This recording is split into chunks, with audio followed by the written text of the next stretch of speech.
Welcome back. 1993 के दिल्ली धमाके के दोषी देवेंद्र पाल सिंह भुल्लर को अपनी दया याचिका में फेरबदल की इजाजत मिल गई है। सुप्रीम कोर्ट ने भुल्लर की याचिका पर सुनवाई में यह फैसला दिया। भुल्लर अपनी दया याचिका में 2 नई बातें जोड़ना चाहता है।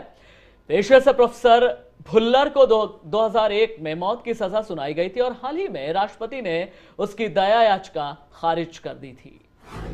दिल्ली धमाके का दोषी देवेंद्र पाल सिंह भुल्लर अपनी दया याचिका में कर सकता है फेरबदल।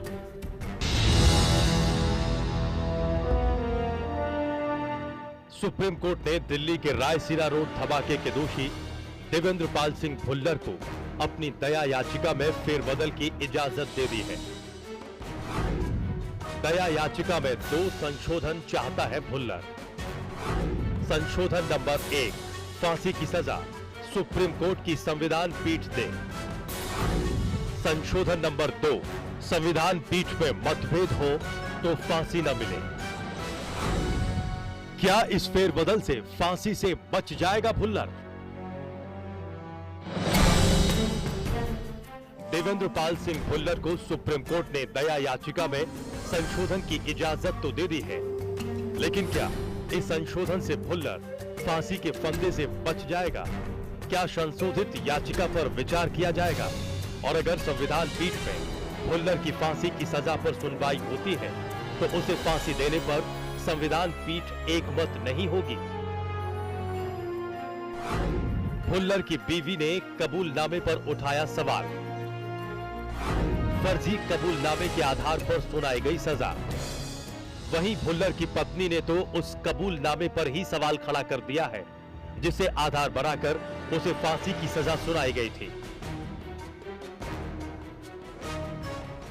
जिस कबूलनामे को आधार बनाकर अदालत ने उन्हें फांसी की सजा सुनाई है, वो कबूलनामा साजिश के तहत जाली बनाया गया है, क्योंकि इस कबूलनामे पर भुल्लर के साइन की जगह उनके अंगूठे का निशान लगा है। क्या ऐसा हो सकता है कि एक प्रोफेसर अपनी साइन की जगह अंगूठा लगाए?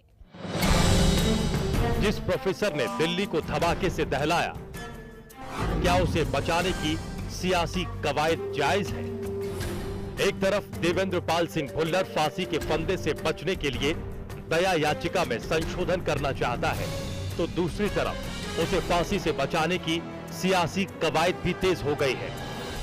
अकाली दल से लेकर कांग्रेस नेता कैप्टन अमरिंदर सिंह तक भुल्लर को फांसी नहीं दिए जाने की बात कर चुके हैं। सवाल यह है कि क्या किसी दोषी को सुनाई गई सजा पर सियासी कवायद जायज है, और क्या ऐसा करने से दूसरे ऐसे अपराधियों के मामले में भी सियासत शुरू नहीं हो जाएगी?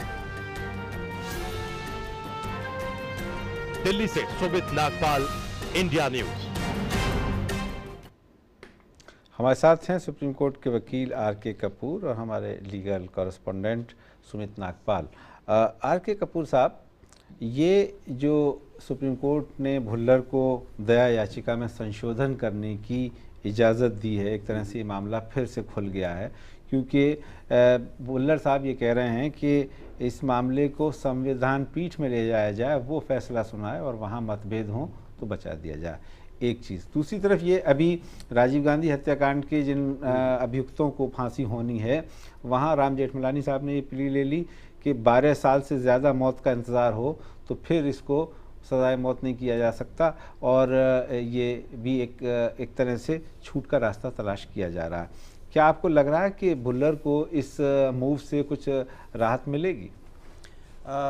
देखिए, अगर मर्सी पिटीशन इतने साल तक पेंडिंग रखी जाए जी, और इस प्ली पे रखी जाए कि कॉन्स्टिट्यूशन में ऐसा कोई प्रावधान नहीं है, कोई टाइम लिमिट नहीं है इसको डिस्पोज ऑफ करने की, तो यहाँ एक बहुत सी बड़ा सवाल पैदा होता है कि अगर कॉन्स्टिट्यूशन में या किसी भी स्टैट्यूट में किसी कार्य को करने के लिए समय से निरीक्षित नहीं किया गया या समय प्रेस्क्राइब नहीं किया गया, तो ऐसी हालत में क्या अनलिमिटेड टाइम माना जा सकता है? क्या हम इसको 10 साल, 15 साल, 20 साल, फिर तो हम 40 साल तक भी कह सकते हैं कि टाइम एक पहलू हो गया। इस पर अभी सुप्रीम कोर्ट का अभी फैसला आना बाकी है। जी, नहीं, इस पे एक ऑलरेडी स्टेचुटरी पॉइंट पे सुप्रीम कोर्ट की जजमेंट है ग्राम पंचायत काकडान वाले केस में। उसमें एक फैसले को 27 साल के बाद बदला गया, तो उस समय हाईकोर्ट ने तो उसको अपहोल्ड कर दिया था। लेकिन जब मामला सुप्रीम कोर्ट में आया तो सुप्रीम कोर्ट को ये प्ली रखी गई कि इसमें टाइम लिमिट प्रिस्क्राइब नहीं की गई है, इसलिए आप कभी भी अमेंडमेंट के लिए उस रूलिंग को चेंज करने के लिए याचिका दे सकते हो। तो ऑनरेबल सुप्रीम कोर्ट ने उसमें लॉ लेड डाउन ये किया कि अगर किसी स्टेट्यूट में टाइम लिमिट प्रिस्क्राइब नहीं की गई तो वो टाइम लिमिट रीजनेबल टाइम माना जाए, और उसमें 3 साल के करीब रीजनेबल टाइम माना गया। रही आप सुमित नागपाल, आपको क्या लगता है ये जो मूव है इससे भुल्लर को किस तरह का फायदा होने वाला है? देखिए कुर्बान जी, इस पूरे मामले को ना हमें एक ब्रॉडर पर्सपेक्टिव में देखना पड़ेगा, क्योंकि भुल्लर का एक केस है, एक मुर्गन का केस है, लेकिन सबसे बड़ा सवाल ये है कि आखिर सरकारें मर्सी पिटिशंस को लेकर कितना लंबा समय जो है वो लगाती रहेंगी। और मेरे ख्याल से अब जरूरत इस बात की है, भुल्लर का फैसला चाहे जो भी हो, लेकिन जरूरत अब इस बात की है कि सुप्रीम कोर्ट पूरा एक प्रिस्क्राइब कर दे लिमिट की मर्सी पिटिशन जो है वो इतने समय में डिस्पोज ऑफ अगर नहीं की गई तो उसको लाइफ इम्प्रिजनमेंट में ऑटोमेटिकली अलग बात है। लेकिन सवाल ये कि इस पर्टिकुलर मामले में, भुल्लर के मामले में, ये दया याचिका है, सुप्रीम कोर्ट के पास जा रही है और वो ये कह रहा है कि इसको संवैधानिक पीठ इसकी सुनवाई करे। क्या सुप्रीम कोर्ट ऐसा करेगा? देखिए, सुप्रीम कोर्ट जो है वो ये जरूर अमेंडमेंट की उन्होंने इजाजत दी है, और अगर उसमें अमेंडमेंट में जब भी पिटिशन में ये मुद्दा डाला जाता है तो उसके बाद जो चीफ जस्टिस है, मुख्य न्यायाधीश, इस बात का फैसला कर सकते हैं अगर उन्हें लगता है कि ये ऐसा इंपॉर्टेंट लॉ का मसला है कि जिसमें कॉन्स्टिट्यूशन बेंच होना चाहिए, तो जरूर कॉन्स्टिट्यूशन बेंच सुनवाई कर सकते हैं। कॉन्स्टिट्यूशनल बेंच के लिए सुमित, केटीएस तुलसी साहब जो डिफेंस काउंसिल है, उन्होंने हवाला दिया है लॉ कमीशन की रिकमेंडेशन का। क्या ये रिकमेंडेशन वाकई में ऐसी बात कहती है? एक, सुप्रीम कोर्ट की 2009 के संबंध में जो एक खास रूलिंग थी, ये क्या कुछ बताती है, ये भी बताइएगा जरा हमें।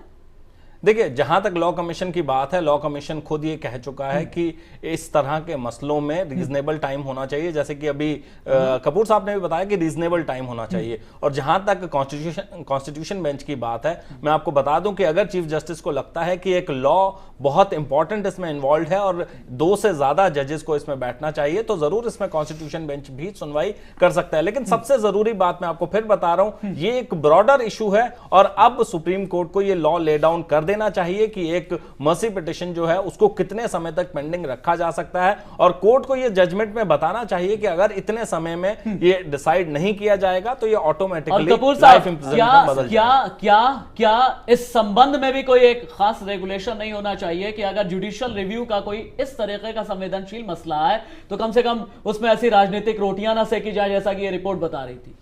देखिए, जहाँ तक राजनीतिक तत्व हैं वो तो किसी भी इंडिविजुअल के लिए कोई भी ऐसी लेजिस्लेटिव असेंबली ऐसी रेजोल्यूशन पास करने की कोशिश करे या एग्जेक्टिव ऐसी रेजोल्यूशन पास करने की कोशिश करे तो उससे जो संवैधानिक प्रावधान है वो तो नहीं बदले जाएंगे। लेकिन अपने आप में ऐसी अगर सुप्रीम कोर्ट से इस बात का फैसला, क्योंकि ये केवल एक इंडिविजुअल का नहीं, कितने इंडिविजुअल्स का कुछ तो हमें नोन है, और कुछ ऐसी भी याचिकाएं हो सकती हैं जिनके बारे में अभी पता भी ना हो और जिनके कारण कितने सालों से याचिकाएं पेंडिंग है। तो इसका एक संवैधानिक फैसला अगर आ जाए तो मेरे ख्याल में एक राहत मिल सकती है। चलिए, बहुत बहुत शुक्रिया आर के कपूर साहब, सुमित नागपाल इस चर्चा में जुड़ने के लिए।